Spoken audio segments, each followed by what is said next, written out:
कांग्रेस आज भी एक राष्ट्रीय पार्टी है, इतिहास है कांग्रेस का। एक जरूर आज एक कमज़ोर हो गई है कुछ राज्यों में, लेकिन कांग्रेस को छोड़कर हम एक कोई फ्रंट बनाते हैं तो वोटों का बंटवारा वापस हो जाएगा। जैसे ममता जी है या और कोई है, उनके मन में कोई पहले से ग्रह है कि ये कांग्रेस लीड नहीं कर सकती। ठीक है, बातचीत से रास्ता निकल जाएगा। ममता जी की बात में भी दम है कि यूपीए आज यूपीए का अस्तित्व नहीं है, ये ममता जी का है, ये बात तो सच है। इसलिए अगर यूपीए कांग्रेस के साथ अगर कोई भी नया फ्रंट बनता है तो कांग्रेस के साथ ही बनेगा। कांग्रेस को दूर रखकर कोई भी फ्रंट नहीं बन सकता, इसलिए कि बहुत से राज्यों में आज भी कांग्रेस मजबूत स्थिति में है। आज आपने सामना एडिटोरियल में लिखा है कांग्रेस को लेके, ममता बनर्जी को लेके, और जो एक कंफ्यूजन क्रिएट हो रहा है उसके ऊपर आपने बात की। आपका सवाल क्या है?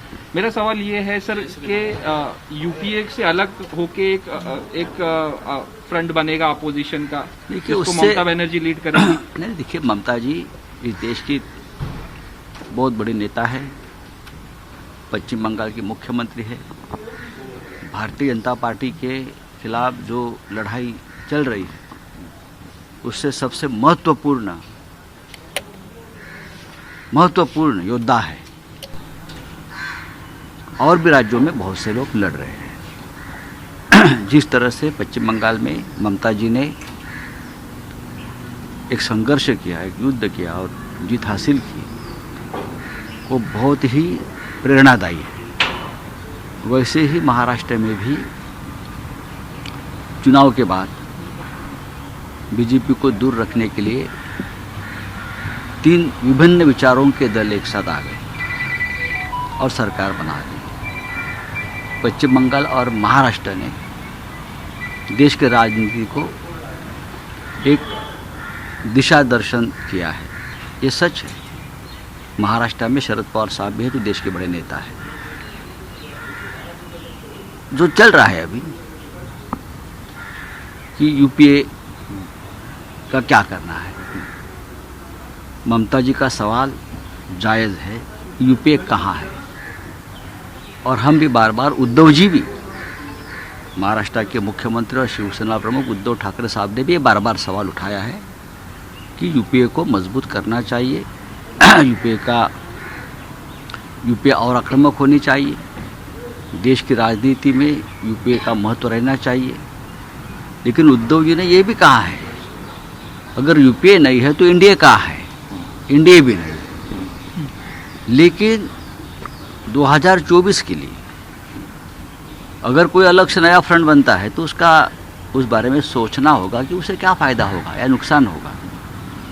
अब तक बहुत से फ्रंट बने, 3rd फ्रंट, 4th फ्रंट।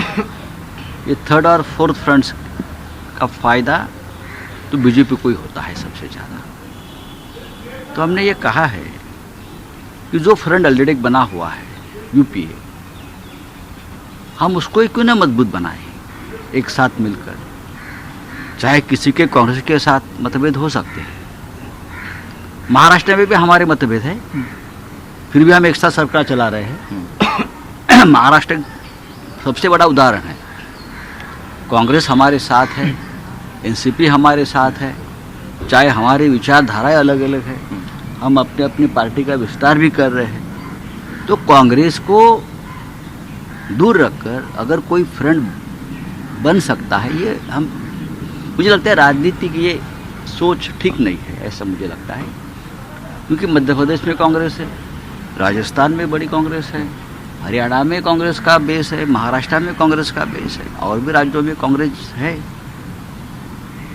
तो कांग्रेस के साथ हम सब मिलकर अगर काम करें तो एक अच्छा फ्रंट बनेगा जहाँ सब लोग एक साथ रहे। और उसका एक आदर्श उदाहरण महाराष्ट्र है। अगर आप चाहे कि आप कहते हैं कि यूपीए कहाँ है, मैं मानता हूँ यूपीए महाराष्ट्र में है, महाविकास आघाड़ी यूपीए का ही एक प्रतीक है। तो इस बारे में सबको मिलकर बैठकर सोचना होगा।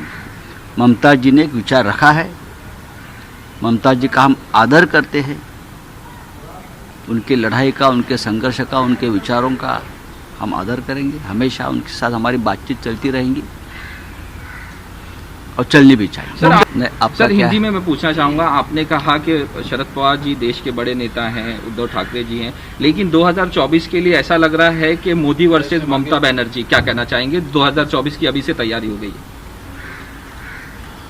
जैसे पवार साहब ने भी कहा है कि एक पर्याय बनेगा, पर्याय खड़ा करेंगे, नेता कौन, उस बारे में बाद में हम पर्याय सोच कौन हो सकते सकता हैं। है आपको क्या? नहीं, पहला तो फ्रंट तो बनने दीजिए। सर, कांग्रेस ने ये कहा कि ममता बनर्जी जो हैं वो पॉलिटिकली अफसरवाद जो हैं उनको सपोर्ट कर रही हैं, पॉलिटिकली सब- अपॉर्चुनिस्ट हैं, उनको सपोर्ट कर देखिए, रही ये हैं। सब बातें हम भूल जानी चाहिए।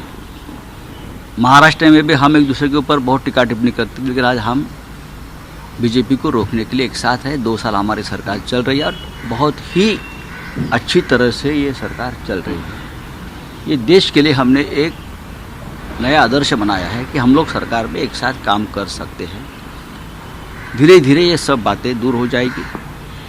हम वापस ममता जी से मिलेंगे, हम सब लोग मिलेंगे, फ्रंट एक ही बननी सर, चाहिए। आपने कहा लेकिन यूपीए को ममता- कौन लीड करेगा, किसी पे दैवीय अधिकार? देखिए, मैं दिल्ली में जा रहा हूँ, हाँ हाँ सर, यूपीए को कौन लीड करेगा? देखेंगे। अभी तो यूपीए को सोनिया गांधी जी लीड कर रही है और सोनिया गांधी की लीडरशिप के ऊपर किसी ने ऑब्जेक्शन नहीं लिया है।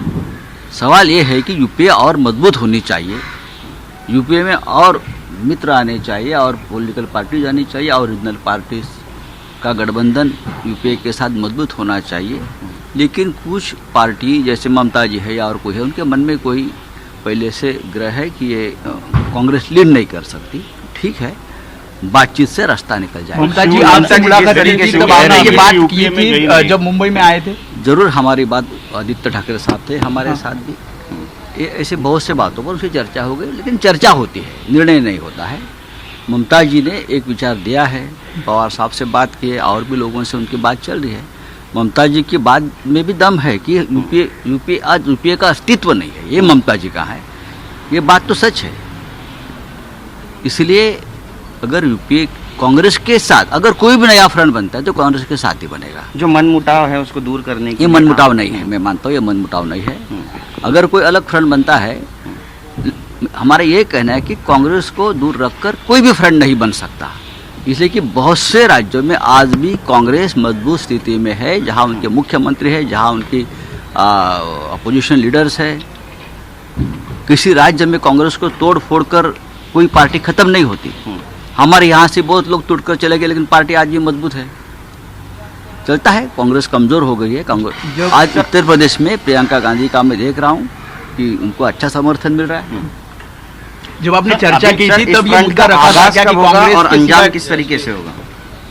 क्या इसका आगाज कब से होगा और अंजाम देखिए, क्या ये होगा? देखो, अभी ये बात शुरुआत हो गई, अभी शुरुआत हो गई है, चर्चा हो गया, उद्धव जी से भी बात होगी। अब उद्धव जी सक्रिय हो जाएंगे, उद्धव जी जब सक्रिय हो जाएंगे तो उसके ऊपर ज़्यादा हम आगे जाएंगे। लेकिन ये बात उद्धव जी ने हमेशा कही है, हमारे पार्टी चीफ ने कही है कि यूपीए को अगर मजबूत नहीं बनाओगे तो 2024 में हम कैसे मुकाबला करेंगे। तो ये दूसरा, तीसरा, चौथा, पांचवा फ्रंट जो है, जो सोच है, उस बारे में हमको फिर सोचना आखिरी होगा। सवाल, जब चर्चा हुई थी ममता जी के साथ आपकी, तब ये बताया गया था कि कांग्रेस को साथ में लेकर ही आगे बढ़ना है। ये विचार रखा था कि सबको साथ लेकर जाना चाहिए। किसी बड़ी पार्टी को, आज कांग्रेस आज भी एक राष्ट्रीय पार्टी है, इतिहास है कांग्रेस का एक, जरूर आज ये कमज़ोर हो गई है कुछ राज्यों में, लेकिन कांग्रेस को छोड़कर हम एक कोई फ्रंट बनाते हैं तो वोटों का बंटवारा वापस हो जाएगा और जिसका फायदा हम जिसके खिलाफ लड़ रहे हैं उनको ही हो जाएगा। हाँ सर, सर आपने अभी कहा है भी कि इसका शिवसेना फायदा- यूपीए के अभी भी अधिकृत सदस्य नहीं हम हुई किसी है। के सदस्य नहीं है, ना एनडीए के है, ना यूपीए के है। जैसे अकाली दल और भी ऐसी बहुत सी पार्टियां हैं। तो ये सबको अगर एक साथ लाने का प्रयास जो है वो करना चाहिए, और ये काम शरद पवार साहब हो, सोनिया गांधी जी हो, राहुल गांधी हो, प्रियंका हो, ममता जी हो, सबको एक साथ बैठकर ही करना पड़ेगा। सर, सेशन शुरू हो चुका है, विंटर सेशन। महाराष्ट्र के बहुत सी समस्याएं हैं, बहुत से सवाल हैं जिनके ऊपर अब तक केंद्र ने कुछ भी ठोस ऐसा निर्णय नहीं लिया है। आप आपके सदन नहीं चल रहा है, कल से चल रहा है, कल से शुरू हो गया है। अभी हम भी जाएंगे दिल्ली में, देखेंगे। तो देवेंद्र फडणवीस ने कहा है शिवसेना को वीर सावरकर जी के बारे में बोलना नहीं चाहिए, इस तरह से स्टेटमेंट दिया है, क्या कहना चाहिए? वीर सावरकर जी के बारे में हमें ही बोलना चाहिए।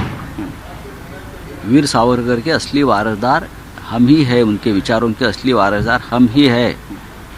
वीर सावरकर का विचार जो हिंदुत्व का है वो बाला साहब ठाकरे जी ही आगे लेकर गए हैं।